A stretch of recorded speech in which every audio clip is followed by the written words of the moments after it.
Dans cette vidéo, on va continuer sur le projet que nous avons initié dans le tuto précédent. Et donc, je rappelle que jusqu'à maintenant, on a juste mis en place le projet Spring Boot avec une première API. C'est juste pour faire le test. Maintenant, on va supposer que nous disposons d'une application réelle, c'est-à-dire on considère le cas où on a un certain nombre de modules à enseigner. Et donc, on va commencer par créer notre contrôleur par rapport à ces modules. Donc, un contrôleur dont le but est de récupérer la liste des modules. Donc, on va aller ici sur le package controller et on crée une nouvelle classe qu'on appellera par exemple module controller. Module controller. Voilà. Et comme on l'avait fait l'autre fois, on suppose qu'il va y avoir une seule méthode qui va retourner un message concernant la récupération des modules. Voilà, donc return, ceci est la liste des modules. Voilà. Et bien sûr, il nous reste le request mapping, parce que c'est une API, et on donne le endpoint module. Voilà, et après c'est le reste contrôleur. Voilà, donc on relance le projet rapidement, juste pour tester. Voilà, donc ça marche. Alors là, je vais maintenant utiliser un client API, le fameux Postman. Donc je suis sur Postman, donc c'est l'adresse 8020 du serveur Tomcat. J'envoie, c'est bon. Ça marche du moment que, pardon, là je dois renseigner module, et voilà, donc la liste des modules affiche. Donc ça c'est la méthode qu'on avait ici. Bien. Maintenant on va pousser les choses un peu loin, et on va supposer que on dispose réellement d'un module, c'est-à-dire, et puis un module dont l'analyse et la conception orientée objet, on va le modéliser comme étant une classe module. Donc là, on va créer un premier package qu'on appellera modèle. Modèle, c'est le M de MVC, selon le pattern MVC. Et dans ce package module, nous allons créer une classe module.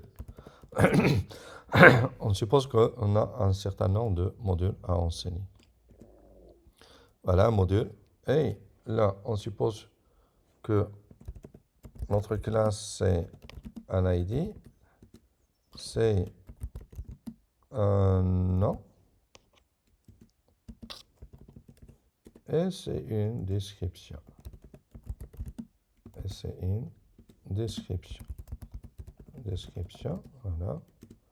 On ajoutera les différents accessoires. On commence par le constructeur. Donc pour le constructeur, on aura besoin d'un constructeur par défaut et d'un constructeur avec paramètres qu'on va générer ici rapidement. Voilà, qui est fait.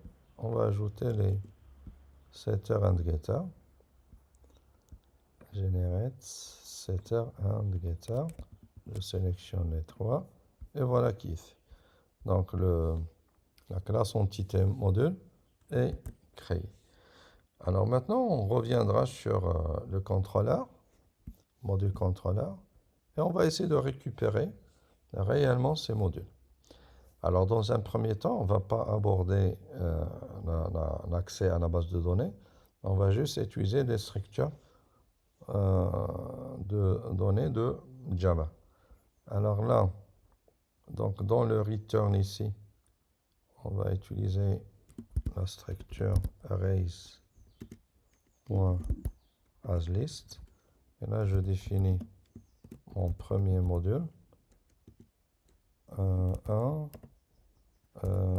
Le nom, je vais dire Java SE. Et pour la description, je vais dire la plateforme Java Standard Edition. Voilà, qui est fait. Virgule. Bon, je passe à la ligne.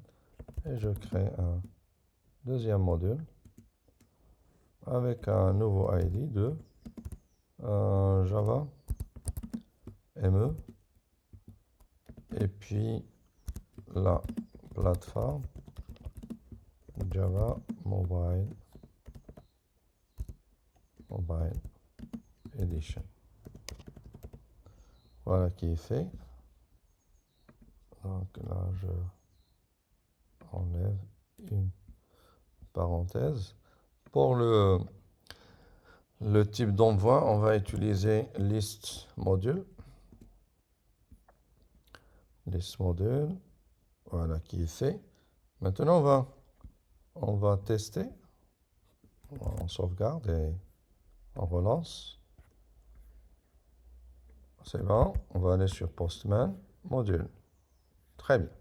Donc là, on arrive à récupérer les collections, ou bien la liste des modules qu'on vient d'ajouter au niveau du contrôleur. Ça marche. Mais en fait, le contrôleur n'est pas censé faire ce type de travail. Le contrôleur, il n'a qu'à demander ça à un autre module qui est le module service. Et donc, c'est le service qui va s'occuper de ces opérations de récupération. Donc, on va maintenant ajouter un nouveau package, service. Et dans ce service, on ajoutera une nouvelle classe qu'on appellera, par exemple, module service. Module service. Très bien. Donc, dans ce module service, on aura besoin d'un paramètre de type list module. Parce que on va récupérer des modules. Alors, ce module, notre module, et pas le module de Java. Une variable et array.asList. Et donc, je vais récupérer, j'ai déjà les deux modules. Donc, je vais les récupérer par ici. Voilà. Voilà qui est fait. Très bien. Donc là, on ajoute Java utile list. Ça marche. Donc on a un premier attribut qui s'appelle module et qu'on a instancié. Maintenant, on va ajouter la méthode qui va retourner ce module. Donc module get module. Voilà. Et je return module, l'attribut module. Ça marche. Voilà, qui est fait.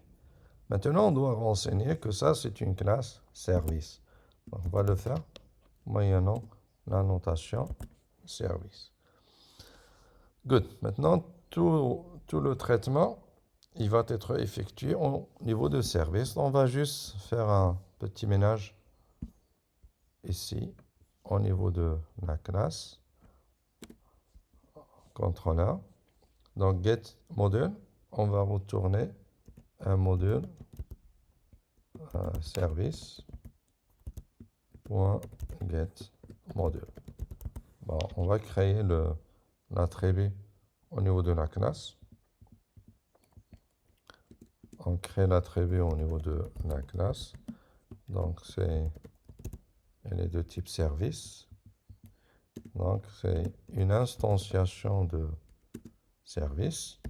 Et donc, pour pouvoir instancier service, on doit faire l'injection de dépendance. Alors, auto-word, très bien. Get module. Et là, c'est l'API de tout à l'heure. Et donc, le traitement, il est effectué au niveau du module service.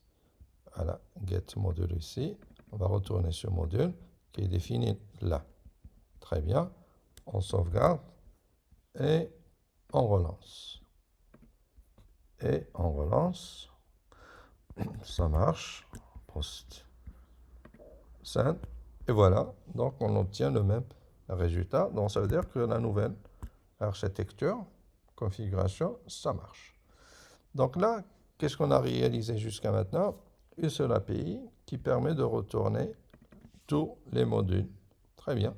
Donc maintenant, on va se contenter de retourner un module. Un module et non pas tous les modules. Donc ici, on va ajouter un nouveau contrôleur. Donc public module, du moment qu'on veut récupérer un module. Get module. Donc là, c'est module avec S. Là, c'est module sans S pour récupérer un seul. Maintenant, on doit respecter la syntaxe. Path variable, integer, ID. Alors, pourquoi ce chemin path variable? Parce que ici, là, au niveau de l'API, on veut faire quelque chose comme ça. /1. Et donc, /1, ici, le 1, c'est l'ID. Et donc, on doit le renseigner comme ça, au niveau de ce paramètre. On ouvre la collade et on va retourner module service. Point get module. C'est get module avec sans S. On n'a pas encore créé ça au niveau de service. Je vais juste terminer ici. Donc, comme ce qu'on a fait ici, donc un request mapping. Et on donne le endpoint. Et donc, on voudrait le renseigner comme ça. /module /id. /module /id. Voilà, donc getModule qui va être appelé au niveau du contrôleur et doit être défini au niveau de la classe module service. Donc, on va le faire. Public module. Du moment qu'on récupère un module, voilà, et il doit avoir comme paramètre integer id. Très bien. Voilà. Maintenant, on va parcourir la connexion. ArrayList. Alors, ça, c'est du Java pur. Donc, comment est-ce qu'on va parcourir les structures par une boucle? Donc là, on va essayer de voir, de chercher si l'objet existe au niveau de la liste des modules.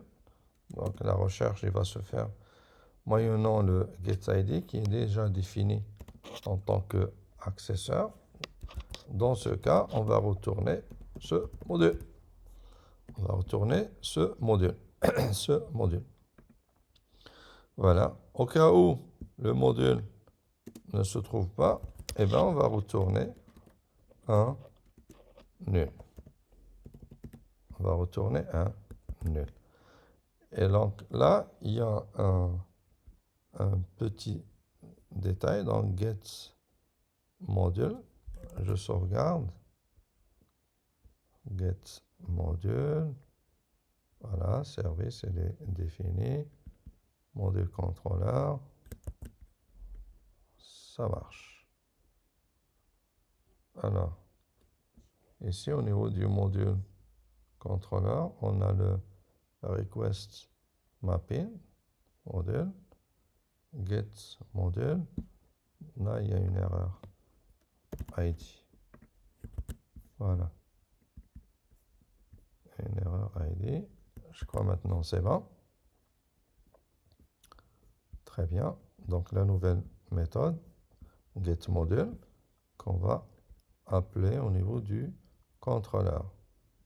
GetModule. On relance. Stop and rerun. Good. Postman. Maintenant le 1, elle est là. J'envoie. Et voilà, le module de numéro 1 est récupéré. Si je veux récupérer le module 2, ça, voilà. Si je veux par exemple récupérer le module 3, hop, et retourne en arrière parce qu'on dispose uniquement de 2 modules. Si on veut récupérer l'ensemble des modules, voilà, ça marche. Et donc là, qu'est-ce qu'on avait fait? Eh bien, on a essayé de réaliser notre application qui consiste à interroger la liste des modules moyennant 2 API. La première, c'est pour lister tous les modules. L'autre, c'est pour lister module par module. Voilà, donc je vais me limiter à ça. Et dans la vidéo qui va suivre, on va essayer d'aborder les autres modèles, les autres méthodes, par exemple, des web services, parce que là, on a abordé uniquement la méthode GET. Il reste les méthodes POST, PUT, PATCH et DELETE. Ainsi, cette vidéo touche à sa fin. J'espère que ça a été bénéfique pour vous et à la prochaine.